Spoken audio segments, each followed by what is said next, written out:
los utilitaristas, que afirman que debemos actuar de tal modo que logremos maximizar la felicidad del mayor número posible de seres. Todas estas éticas son materiales. La ética kantiana, sin embargo, no será material sino formal. Su ética no se vincula con ningún fin de la acción ni con los resultados, sino con la intención de la acción. Kant cree que solo actuamos correctamente cuando obramos por el deber en sí mismo, sin buscar nada a cambio. De hecho, en su obra La metafísica de las costumbres dice que, dado que todos queremos ser felices, la búsqueda de felicidad no se puede considerar como un deber, ya que el deber implica coerción hacia un fin aceptado a disgusto. Queda por resolver la pregunta principal: ¿cómo consigue Kant elaborar una ética que se pretenda ser universal y necesaria? Kant no nos dará recetas sencillas o normas concretas sobre el modo en que debemos actuar. Nos invita, como buen ilustrado, a que pensemos por nosotros mismos y establezcamos nuestras propias normas morales, pero en base a un criterio que conoceremos como el imperativo categórico. ¿Qué es el imperativo categórico? El criterio que utilizaremos a la hora de decidir qué es correcto o incorrecto. El imperativo categórico se enuncia del siguiente modo: obra solo según una máxima tal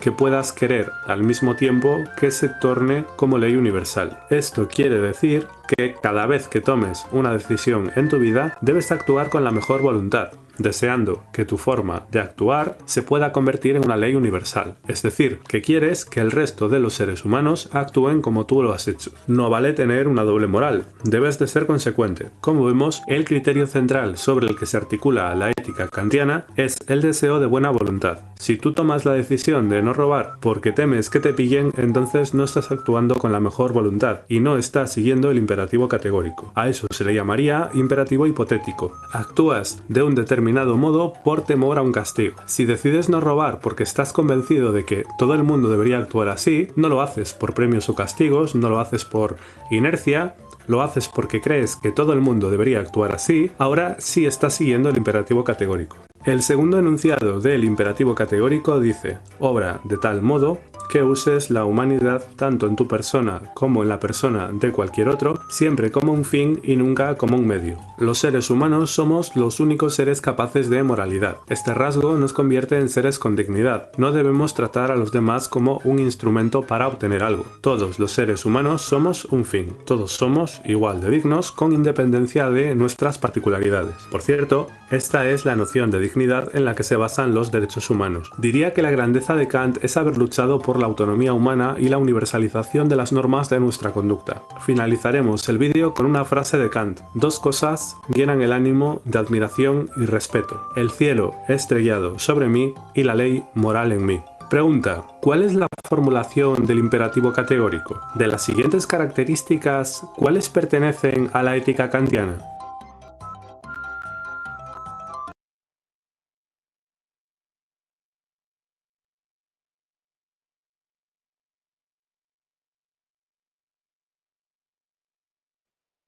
Bueno, ahí termina el video, entonces primero recojo impresiones, opiniones, qué piensan ustedes de lo que acaban de ver, cualquier cosita que quieran comentar sobre el video y a partir de ahí comenzamos la clase de hoy.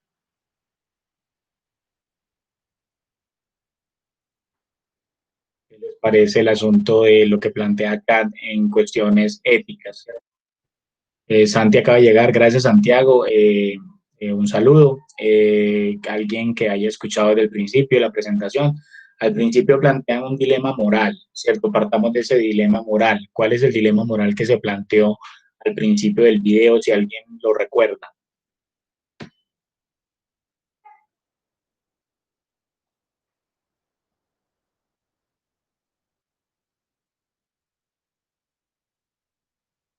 Bueno, nadie lo recuerda. Si nadie lo recuerda, están hablando de que están en la Segunda Guerra Mundial y llegan unos nazis a tu casa, ¿cierto? A preguntarte si hay judíos allí y tú tienes unos judíos escondidos, ¿cierto? Se supone pues eso. Entonces tienes unos judíos escondidos y llegan los nazis y tú debes decidir si entregarlos, ¿cierto? O decir una mentira para cubrirlos, ¿cierto? Para taparlos a ellos, para que no los maten o se los lleven. Entonces, ¿qué harías? ¿Cierto? ¿Qué harías y por qué lo harías? Ese es el dilema moral que se plantea. Usted tiene a alguien en su casa, ¿cierto? Lo está protegiendo de la tiranía, ¿cierto? Se supone que los nazis son unos tiranos y vienen a matar a alguien que no lo merece, ¿cierto? Sin una justificación y usted está en sus manos, ¿cierto? Como en Bastardos sin Gloria, muy bien, Clayerman, de eso se está hablando, ¿cierto? Al principio de Bastardos sin Gloria llega a una casa y alguien está ahí, excelente ejemplo, Clayerman.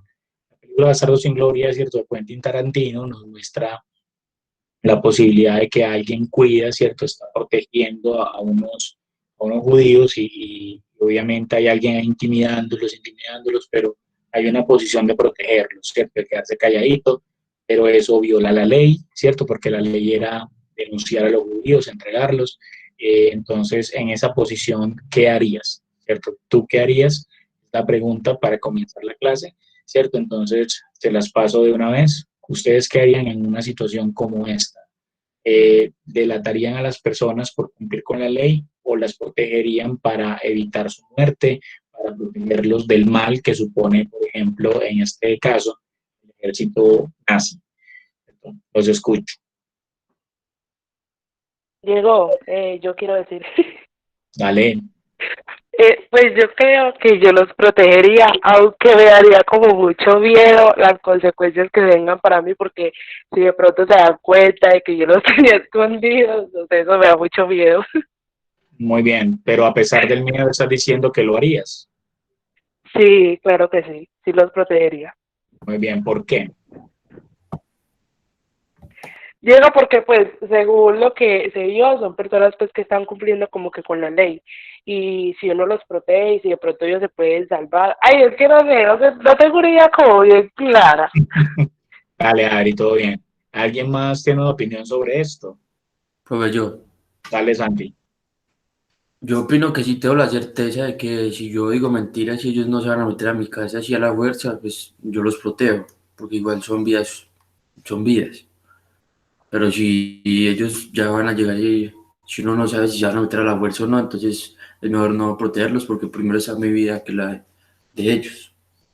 Muy bien, Santiago, ahí hay un buen criterio. ¿Y alguien tiene una opinión diferente? Profe, Sara dice que ella los protege. Yo Juan, ¿qué también los dices? protegería. No sé, yo yo también no los los protegería. Bueno, Juan José primero denos sus argumentos y después Santiago.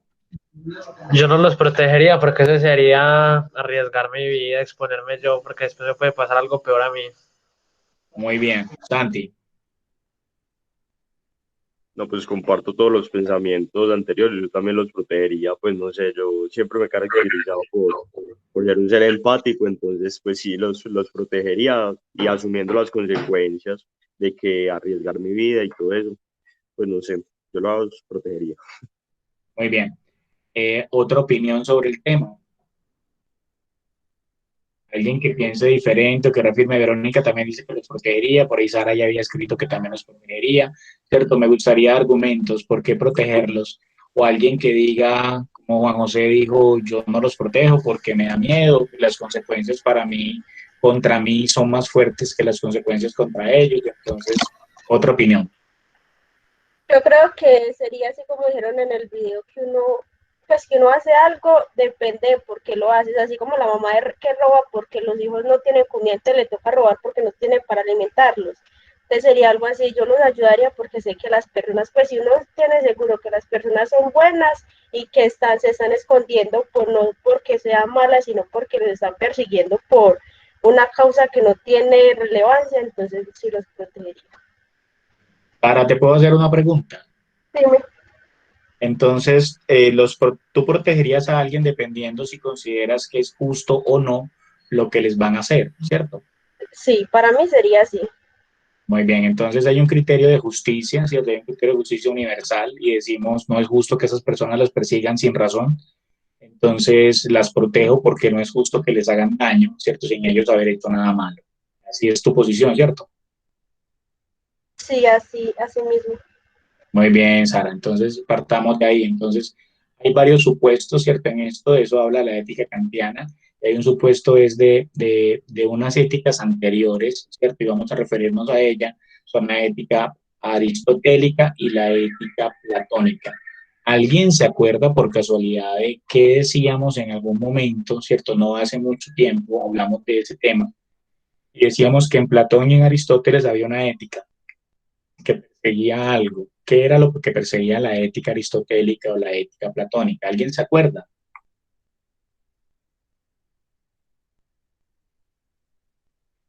Yo leo por acá, a ver si alguien se acuerda por escrito. Bueno, hay una ética aristotélica y platónica o una ética en la filosofía clásica, ¿cierto? Que habla de ser feliz, ¿cierto? Y habla de que el hombre debe ser virtuoso porque pretende ser feliz. ¿Eso le suena familiar?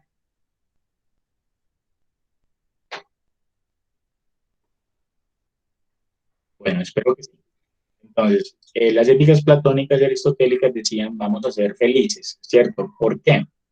Porque es deseable la felicidad, porque es deseable estar bien con nosotros mismos, ¿cierto? Eso lo plantearon en una cultura como la griega, donde tenían una gran calidad de vida, ¿cierto? Y apuntaron personajes como Platón y Aristóteles a una ética de la virtud, una ética de consecuencias, es decir, sé virtuoso para que seas feliz.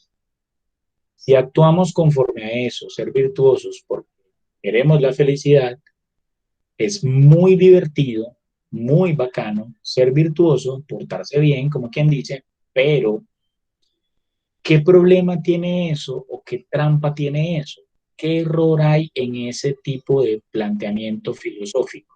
Pórtate bien para que seas feliz. ¿Cuál es el error a la mirada de Kant, cierto? Lo que estamos tratando de ver hoy. ¿A quién se le ocurre algo para explicar eso? Es decir, ¿qué tiene de malo pensar en vamos a portarnos bien para que seamos felices? En pensar que portarse bien da felicidad. Ahí hay un error, bien, pero ¿de dónde está exactamente el error? En la ética y en la diferencia de la ética formal a la ética material. Estaríamos diciendo, pórtate bien porque vas a lograr esto. ¿Cuál es el criterio, muchachos, de ser libres realmente? ¿Qué es la libertad entonces para cada uno de nosotros? ¿Eh? Si nuestra libertad consiste en alcanzar un propósito o un objetivo en particular, en este caso, ser feliz, si yo todo lo que hago lo hago porque deseo ser feliz, ¿estoy siendo libre o no estoy siendo libre?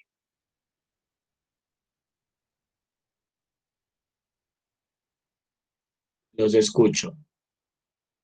Si todo lo que hago es buscando ser feliz, ¿estoy actuando en libertad o no?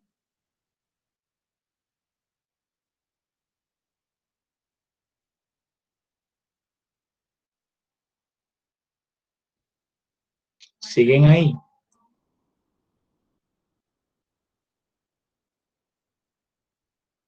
Parece que no, pero bueno, seguiré aquí con esto. Entonces, de mi punto es el siguiente, si ustedes dicen que quieren ser felices o los griegos decían que querían ser felices, al tener un objetivo con sus actuaciones, inmediatamente cesa el criterio de libertad.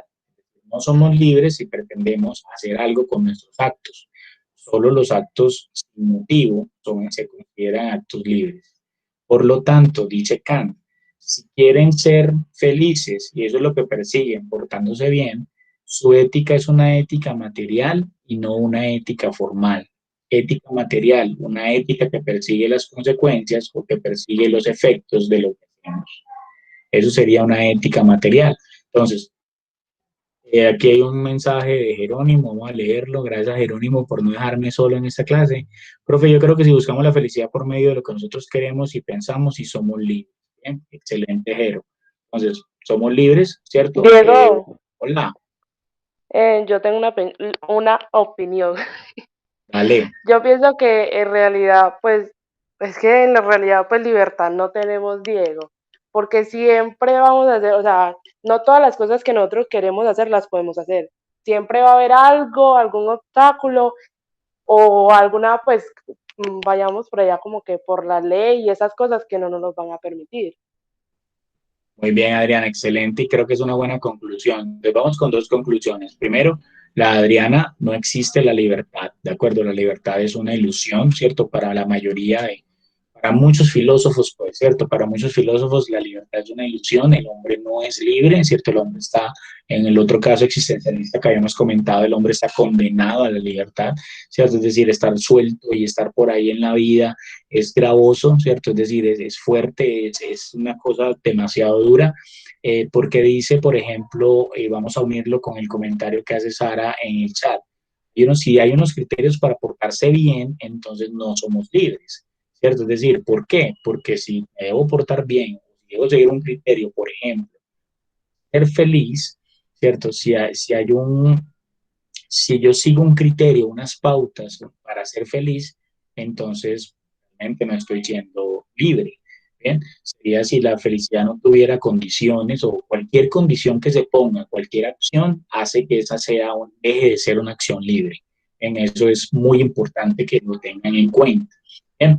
Y por acá decía el joven Santiago Romero, decía que de cierta manera somos libres, pero no totalmente, ¿sí?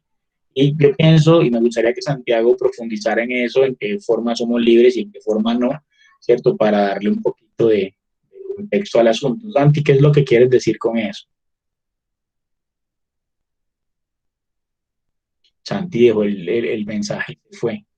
Pero bueno, entonces, Pues no dale. sé, yo había leído un libro de George Orwell, creo que sí, y de cierta manera, como decía Adriana, pues nos vamos sometidos por leyes, también incluye las cámaras de seguridad, pues todos esos casos, entonces por eso no somos libres totalmente.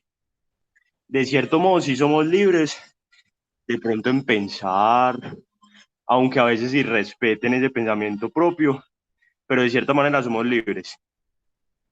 Muy bien, Juan José Taborda reafirma el tema diciendo que si mi mente está libre, o que si la mente está libre, uno también está libre, ¿de acuerdo? Pensemos en un momentito en el tema de si nuestra mente está libre o no, ¿de acuerdo? Los invito a ver el documental. Es un documental, eso no es una película, sobre el dilema de las redes sociales en Netflix, ¿cierto? Si alguien lo ha visto por ahí, está como en tendencias. El dilema de las redes sociales nos muestra que pues realmente no estamos pensando libremente. De alguna manera los dispositivos electrónicos, Internet, Wikipedia, Facebook, Instagram, nos están manipulando el pensamiento. Entonces tal vez no hay una libertad de pensamiento como lo plantea Juan José, ¿cierto? O como desearíamos tenerla. Nuestro pensamiento está sesgado y nos están reforzando ciertas opiniones todo el tiempo. Y aun cuando nos plantean debate, lo que hacen es reforzarnos siempre la misma manera de pensar que le convengan a unos o a otros. Entonces dice Juan José, entonces no somos libres, ¿sí? La libertad es una cosa ilusoria.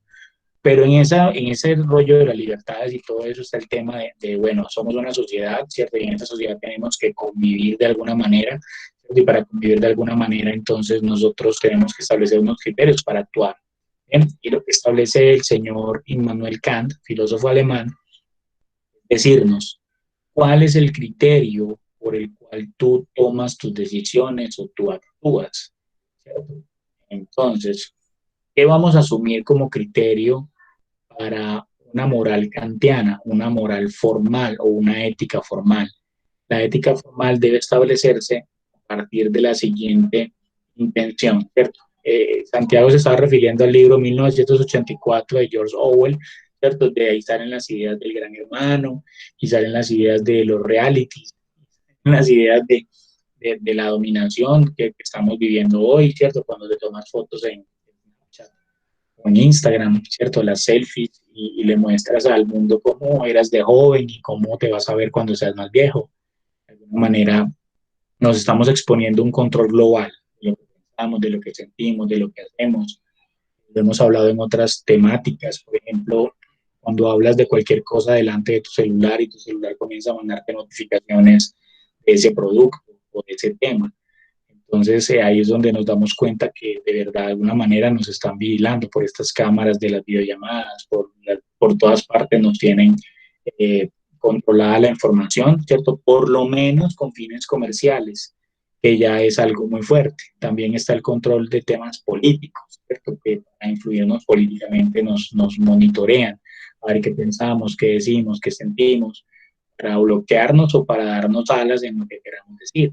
Entonces ahí hay unas formas de control social que planteaban esta literatura, pues que también están en películas y en algunos otros textos literarios, donde nos dicen no somos libres, pero vamos al punto ético y no somos libres, ¿cierto? Pero vivimos en comunidad y al vivir en comunidad tenemos que tener unos criterios para actuar.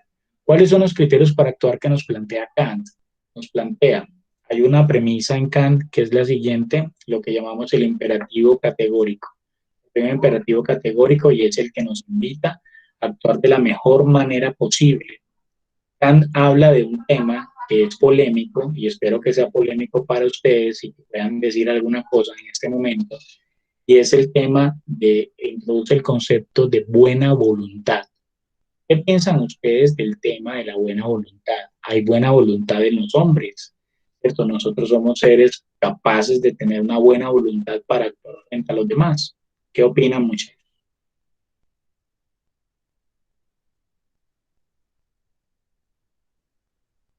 Yo creo que sí, Diego. Dale, Adri, explícanos. Porque, ay, no, pero es que por otro lado, pues como que pienso que no, porque de alguna otra manera, no sé, o sea, yo personalmente como que a veces, o sea, no en todos los casos, pero sí uno como que espera algo a cambio. Muy Pero bien. también uno hay, pues hay muchas veces que uno hace las cosas pues de buena voluntad, o sea, sin esperar nada a cambio y con la mejor manera pues. Bueno, ¿creen que el hombre en general, o ustedes en particular, pueden responder desde cualquier punto, actuamos desde nuestra buena voluntad, es decir, actuamos de buena fe, tratando de que nadie más se perjudique con nuestras acciones?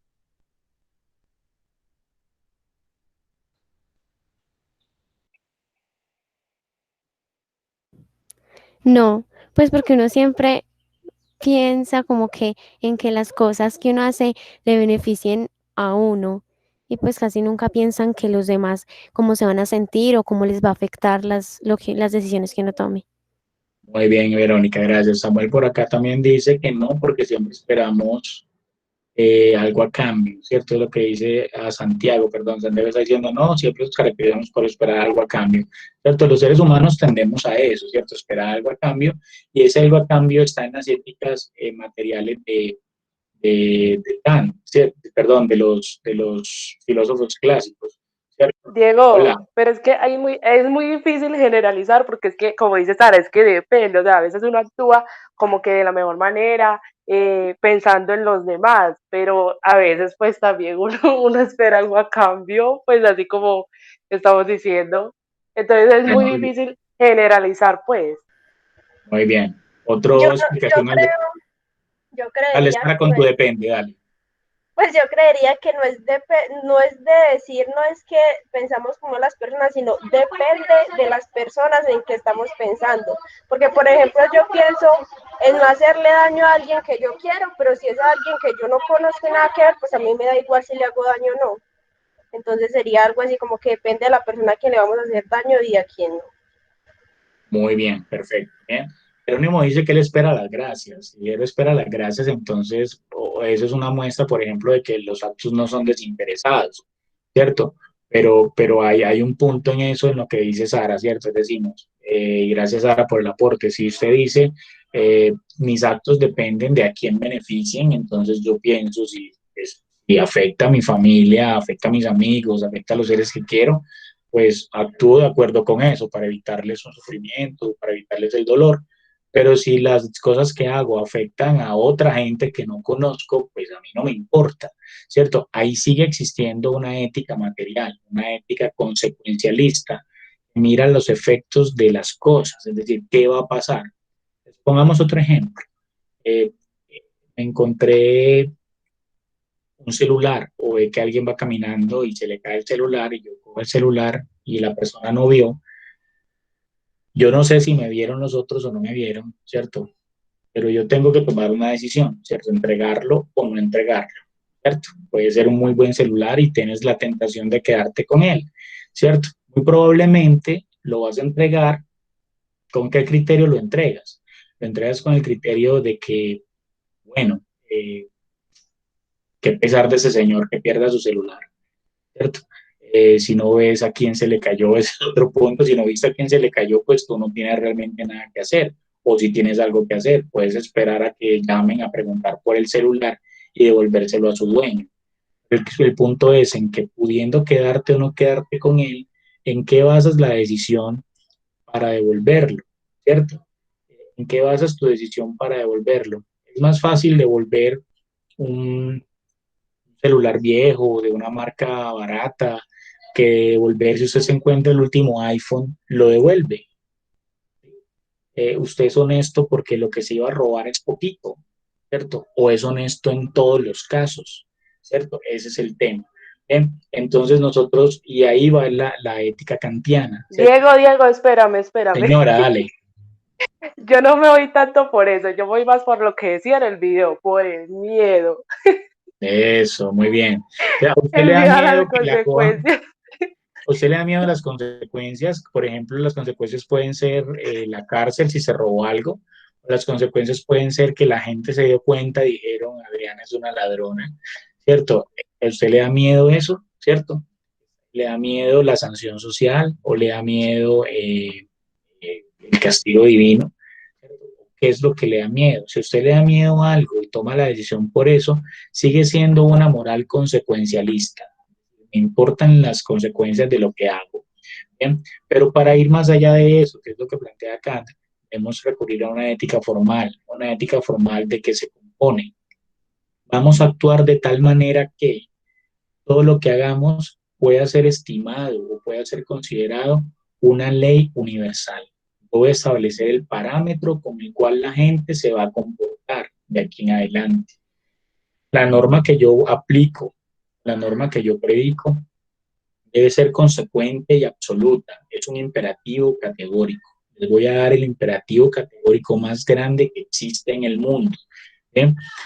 Voy a dar con unas palabras sencillas, citando las Sagradas Escrituras, ¿cierto? Sacando la Biblia, ¿cierto? En la Biblia dice lo siguiente, en el libro de Éxodo, en los 10 mandamientos se plantea un mandamiento que dice, no matarás. ¿Han escuchado eso? Creo que sí. Sí, lo han escuchado y eso dice, no sé si alguien tiene Biblia, lo puede buscar y si no la tienen, búsquenlo algún día y miren si ahí dice alguna particularidad. Solo dice no matarás, punto, ¿cierto? No dice no matarás a menos que estés en las fuerzas públicas o a menos que estés en guerra o a menos que tengas necesidad. Dice no matarás, punto. Es decir, nadie debe matar a nadie. Esa es la norma de normas, es una norma y eso es un ejemplo de imperativo categórico. Situaciones en las que, por ejemplo, en las guerras se legaliza matar a otras personas, ¿cierto? Se hace una suspensión de un deber moral, como lo hablamos en el tema de Abraham y su hijo, no sé si alguno se acuerda la semana pasada o hace 15 días, no me acuerdo, hablamos del tema de Abraham y su hijo en Kierkegaard, ¿cierto? Dijimos, Abraham iba a matar a su hijo, pero había un deber moral mayor que era responderle a Dios. Entonces, al responderle a Dios, se suspende cualquier norma de los hombres. Entonces nosotros nos decidimos a cumplir la palabra de Dios, o si yo tengo las órdenes de mi gobierno de asesinar a un espía o a un ejército contrario para garantizar la soberanía y la seguridad nacional, entonces no hay un delito allí. No hay un delito, entonces está estimado que yo cometo un asesinato. Pero el imperativo categórico bíblico, por ejemplo, que es el ejemplo, o lo que quiere decir Kant con esto es, por nada del mundo va a haber una suspensión de esos principios. Establecerían principios universales y absolutos, sin matices, ¿cierto? Pero eso sin matices implica que no podríamos, ¿cierto?, supeditar a nuestros deseos o a nuestras necesidades el tema de nuestras decisiones. No por las consecuencias, no porque consideramos en una convicción firme, en una convicción absoluta, que eso es lo correcto. Vamos a actuar de acuerdo a lo que consideremos correcto, sin importar las consecuencias. Entonces, volvamos al ejemplo inicial. Hay unos nazis tocando a mi puerta, tengo unos judíos allá escondidos, están en mi casa, Yo tengo que tomar la decisión. Y lo mío es proteger la vida de la injusticia. ¿Yo qué haría? No me importan las consecuencias porque mi ética es formal. No me importan las consecuencias. Yo defiendo la vida de estas personas por encima de cualquier cosa.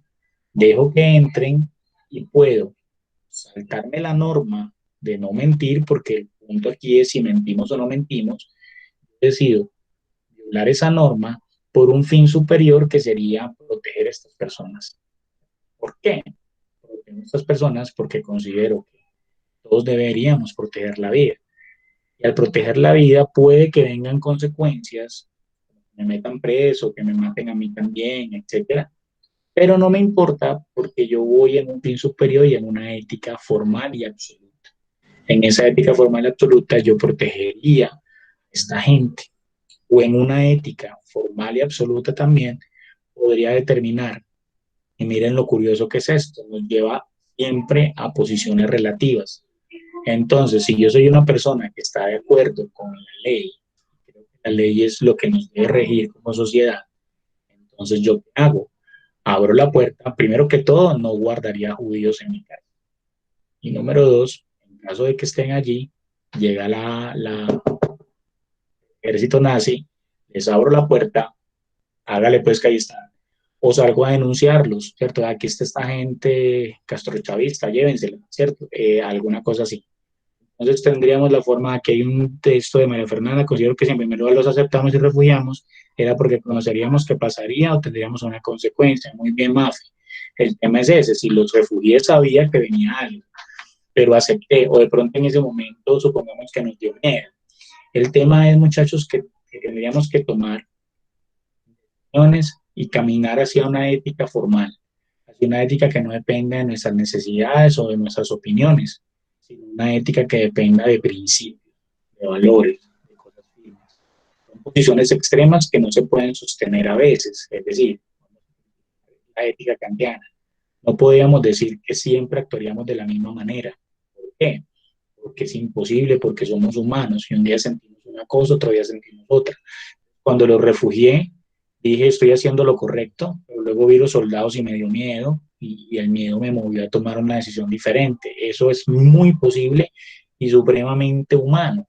Entonces no hay problema con eso. Pero podemos rescatar lo positivo de la moral kantiana y es decir, necesitamos instrucciones claras, necesitamos, y más que normas, necesitamos unos principios universales que nos digan qué está bien y qué está mal en términos generales. Y en términos generales hay cosas como matar, como robar, ¿cierto? Hay cosas como no sé, hacerle daño a los otros, como deshonrar a los padres, como el respeto. Cosas morales que son mínimas que no deberían negociarse en ninguna sociedad. El respeto, la honestidad. Hay un llamado a eso en el mundo. A todos nos conviene ser honestos, a todos nos conviene que los demás sean honestos con nosotros por lo menos. Entonces, si eso nos conviene a todos como sociedad, deberíamos apuntar a una moral que sobreestime, que dimensione de mejor manera todos esos valores y los ponga en primer lugar. Al poner todo eso en primer lugar, si yo pongo en primer lugar mis necesidades particulares, muy probablemente la sociedad obviamente va a seguir en lo mismo, seguir viendo quién es el más fuerte y quién le quita al otro las cosas. Pero si lo primero es respeto, lo primero es la honestidad, lo primero son los valores que nos permitan vivir en armonía, el respeto por la vida. No importa lo que me hagas, que no, en primer lugar no deberías hacerme nada malo. La frase de Kant que apoya el imperativo categórico se asimila a la regla de oro de la Biblia, que aparece también en el Corán, que aparece también en el Talmud, que aparece en técnicamente todas las religiones que existen en el mundo. Del principio más o menos, no le hagas a otros lo que no quieres que te hagan a ti. Si nosotros viviéramos con esa máxima, ¿cierto? Que es como actúa de tal manera que tu acción se pueda considerar una norma universal, que es lo que dice Kant. Si nosotros actuamos de esa manera, no le hago a los otros lo que no quieren, lo que no quiero que me hagan a mí, muy probablemente no voy a tener problemas con nadie. Muy probablemente voy a estar en paz con mis compañeros, con mi familia, con mi comunidad. Si yo no robo para que no me roben, no mato para que no me maten, no pego para que no me peguen, no difamo para que no me difamen. Si hay esos principios, tendríamos una sociedad, creo que un poquito o muy diferente, y esa es la invitación que nos hace la ética kantiana. Comentarios, sugerencias, preguntas, lo que quieran, para eso estamos. Me encanta no verlos y me encanta también escucharlos, o sea, fue muy reflexivo. Gracias, Santi. Diego, Adri, dímelo. ¿no te parece que todo está como que de forma muy incoherente? Como que hermoso. Porque, por ejemplo, pues, pongamos de ejemplo lo de Abraham, ¿cierto? Sí, Que, bueno, Dios lo mandó a matar a su hijo, ¿cierto?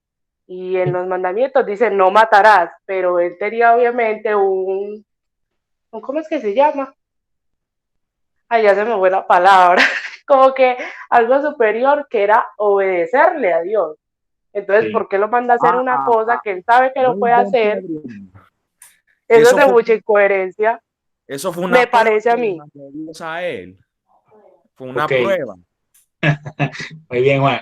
Hay una prueba, pero primero, Adri, planteamos lo siguiente. Con el tema de Abraham hay un detalle y es el siguiente.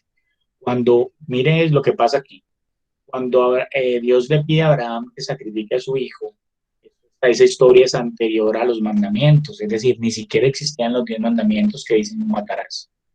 ¿Qué existía antes de los 10 mandamientos? Que dice, hay historias, por ejemplo, yo no sé ustedes qué hacen en Semana Santa, pero yo veo películas bíblicas, pues, porque no tengo plata para ir a Coveñas, ¿cierto? Pero alguien dice, por ejemplo, hay una historia de José, ¿cierto? José es un niño que lo venden como esclavo, alguien escuchó esa historia, alguien conoce esa historia, y se convierte en como una especie de rey en Egipto. Y este niño tiene problemas cuando es esclavo porque lo seduce una mujer, ¿cierto? Lo seduce la mujer del patrón. Y el pelado dice, no, yo no puedo acostarme con usted porque usted es la mujer de mi jefe y porque eso no le agrada a los ojos de mi Dios. Resulta que en ese momento no había reglas, no había mandamientos sobre el adulterio, sobre la fornicación, sobre nada de eso. Es decir, los mandamientos no los habían escrito. Pero este muchacho tenía una cosa que se llama principio.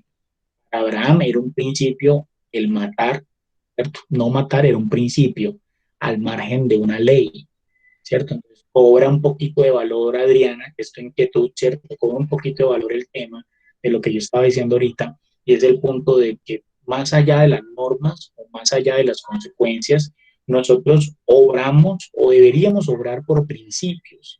¿Cuáles son los principios que nos rigen? Pueden ser principios religiosos, pueden ser principios legales o principios éticos, o principios morales o principios, no sé, qué sé yo, estéticos. Si lo que hacemos se ve mal o no se ve mal, puede ser un criterio para obrar. Hay personas que no hacen ciertas cosas porque qué pena, porque qué mañé, porque pues eso no es de mi clase social, ¿cierto? Pero les gustaría hacer cosas, les gustaría hacer ciertas cosas que no, pero no les gustaría que nadie los viera. Podríamos rebotar eso con una pregunta, por ejemplo, que se suele hacer en ética. Si fueras invisible, ¿qué harías? Y la respuesta casi siempre a la respuesta de si fueras invisible, ¿qué harías? ¿Cuál es? ¿Alguien se atreve a decirla? ¿Cuál es la respuesta de la gente? Yo no sé cuál es la que siempre dice, pero yo digo que cuando vuelva a ser normal sería multimillonaria. Sí, que nadie te viera, todo. Y la respuesta que normalmente dicen, voy a dar otra oportunidad para que alguien le diga, la gente que dice cuando le dicen, si usted fuera invisible, ¿qué haría? La gente tiene una respuesta para eso que es muy bacana. Nadie se le ocurre. Ustedes son solapaditos. Bien, la respuesta para eso normalmente es, ¿qué no haría si fuera invisible? La gente lo dice, ¿sí o no lo dicen? ¿Usted ha escuchado esas cosas? Me dicen que nadie. Ustedes viven en un mundo de santos o algo así. Qué bueno por ustedes. Verónica lo ha escuchado, el qué no haría si fuera invisible. Adriana dijo, yo no sé qué haría, pero sería millonaria. Bien, bueno, entonces el tema es que hay un asunto de que nosotros tenemos una seria limitante con si nos ven o no nos ven. Pero eso no debería ser lo más importante, si nos ven o no nos ven, sino cuál es el principio al cual le respondemos. Puede, como les decía ahorita, puede ser un principio religioso, un principio legal o cualquier tipo de cosa que te anime, que te motive o que te mueva en la vida, pero debe haber un fundamento, un fundamento. Entonces, yo sé que ustedes no me van a robar a mí, por ejemplo, porque sé que son de buenas familias, porque sé que son personas honestas, que vienen de hogares sanos. Supongamos que eso es así. Entonces, yo al suponer que ustedes son personas de principios, que les enseñaron en su casa a ser honestos, a ser respetuosos de lo ajeno, pues dejo mi billetera en el salón. Yo sé que no corre peligro con ustedes. Eso es obrar conforme a los principios. Entonces, no importa cuánta plata hay ahí metida en una mesa o en una billetera de alguien, yo no le meto la mano en las cosas de los demás, porque me lo enseñaron por principio. Tengo la convicción real y absoluta de que eso es lo correcto y debo actuar y no me importan las consecuencias. Eso nos llevaría a situaciones extremas como la siguiente. Sara lo planteó ahorita y lo planteó en una clase anterior, el tema que siempre, o el ejemplo o el caso que siempre se pone, de si robarías por la salud de tus hijos. Ese principio entonces estaría en que algunas personas en éticas kantianas dirían, no, no robaría y que pase lo que tenga que pasar. Hay personas que asumen esas posiciones, como la gente que asume, por ejemplo, que no se hace transfusiones de sangre porque su fe se lo impide, no reciben atención médica o que algunos se ponen vacunas. Sus principios son tan firmes que prefieren la muerte, es decir, aceptan cualquier consecuencia antes que romper sus principios. Idea deseable, idea bonita, idea muy interesante, pero que para muchos no tiene aplicación práctica, porque usted no sabe cómo va a reaccionar en el caso en que su hijo realmente está enfermo, necesite la transfusión. Y hay muchos casos donde el papá dice, sí, nos mantenemos firmes, y la mamá dice, no, no nos mantenemos firmes porque el carajo con esta religión, yo lo que quiero es que mi hijo viva. Ese es el problema de las éticas cristianas.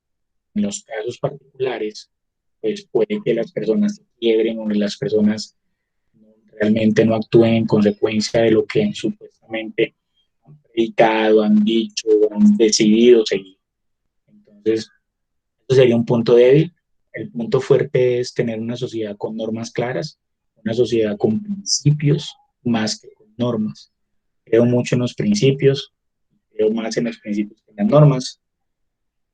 Trato de respetar la norma mientras me parezca válida, mientras me parezca decente, de acuerdo con esos principios, porque hay normas que van en contra de los principios, entonces uno se mete en rollos. Pasa, por ejemplo, para poner un ejemplo final, cuando hay unos casos por ahí en las noticias donde dicen que un juez se negó a casar a unos homosexuales. Una pareja homosexual que ya tiene derecho a casarse legalmente, entonces dice, yo tengo derecho a casarme, señor, me va a casar. Y el juez, por principios que pone por encima de las normas, dice, no señor, qué pena, yo a ustedes no los voy a casar. Pero es mi derecho, pero dice el juez, pero mi principio es que no acepto su condición y no lo quiero hacer. Eso es un debate brutal, ¿cierto? Y es una cosa muy grande que habría que analizar, pero nos sirve para entender. En este punto, el juez obra por principios y la pareja que se quiere casar está obrando, pidiendo su derecho. ¿Bien? Sara está planteando el otro ejemplo, muy bien Sara, con el tema de los médicos y el aborto. El aborto puede ser legal, pero si yo soy médico y digo, yo soy pro vida, mis principios me dicen que no lo debo hacer, pues yo pienso que no deberían obligarlo a hacerlo, pues busquemos un médico que sí lo practique, porque no tiene ese rollo, no tiene esa limitación en su, no lo limitan sus principios. Digamos que una persona que piensa diferente, o busquemos un juez. Yo, por ejemplo, si yo me fuera a casar con un amigo mío y no quisiera el juez casarme porque soy homosexual, entonces yo no le haría bullying al juez tampoco. yo digo, pues me busco un juez más liberal y espero que me case el otro. Diego, Señora, una última preguntita. por Y por ejemplo, favor. en el caso de pues que puso Sara, al médico lo podrían obligar a llevar pues ese acto. Esa es la discusión, Adri, porque algunas personas en uso de su derecho, ¿cierto?, pretenden que las otras personas vulneren sus principios y eso tampoco está bien. Entonces, ¿usted tiene derecho al aborto? Sí, lo tiene. Hola, Sara. Es que creo que ese caso también depende de uno respetar las opiniones y los ideales de otras personas, no, porque es que listo, el médico no quiere hacer eso, bueno, o sea, no comparto eso que piensas, pero tampoco lo voy a respetar diciendo o denunciándolo, algo así, listo, si no lo quieres hacer, busca a otra persona y listo. Entonces, en principio también es respetar la opinión que tiene otra persona sobre el tema. Perfecto, entonces yo digo, pues, si la ley me dice, tengo derecho al aborto, tengo derecho a casarme con otra pareja del mismo género, está bien, pero no puedo vulnerar el principio del otro. Los casos sirven para explicar. Adriana estaba preguntando, ¿los obligan? Ese es el debate, porque algunas personas dicen o demandan, esta persona no me quiso atender. Es lo mismo que la eutanasia, otro ejemplo. Si usted se quiere morir porque no soporta más el dolor de la enfermedad que tiene, porque su vida es muy dura, entonces tengo derecho a morirme y tengo derecho a que un médico me asista. Pero los médicos que en esa clínica donde yo lo estoy pidiendo dicen que no, que a ellos no les gusta eso, que no va de acuerdo a sus principios porque son cristianos o porque son pro vida también. Entonces, si no creen en eso, pues no se les puede obligar, no se les debería obligar a eso. Pero la ley entra en esos debates cuando la gente pone demandas y cosas así, y depende de la mirada de los jueces. Entonces, si el tema cae en un juez liberal, toma una decisión, pero si cae en un juez más conservador, toma otra decisión. Para que eso no ocurra, ¿cierto? Por eso volvemos al punto, es necesario que haya una base de principios morales. Esa base, por ejemplo, los 10 mandamientos, es una base bacana. ¿En qué términos digo que es una base bacana? Es una base bacana porque los 10 mandamientos se dividen en tres categorías. Hay una categoría de honra y de respeto a Dios. Los primeros mandamientos hablan de eso. Los otros mandamientos hablan del respeto por las cosas de los demás y los otros hablan del respeto por la comunidad y por las cosas comunes. Eso es genial. Si respetamos a la autoridad mayor, supongamos que hay un Dios, si yo respeto a Dios, es un gran principio, respetar la autoridad, y eso equivale a respetar a los padres, a respetar a los maestros, a respetar a todo tipo de autoridad legítima, legal y decente que exista. Y es muy válido. Y también podría ser lo segundo, respetar a mi prójimo y las cosas de su prójimo. Sería genial. Y respetar por último el tema de las relaciones en comunidad, mucho más genial. Entonces, si esas tres cosas las hacemos como principios básicos, no robar, no matar, no mirarle la mujer al otro, toda esa vaina tiene que servir en que nuestra comunidad funcione mejor. Pero por principios, no por necesariamente miedo al castigo, miedo al que dirán, ni nada de eso. Bien, esa es mi reflexión para el día de hoy. Esta es nuestra clase de ética. Espero que lo hayan disfrutado. Espero que, gracias a los que participaron, me gustaría mucho que participaran muchos más, por el chat, hablando, como sea, pero me encanta escuchar sus opiniones y con esto se construye mejor.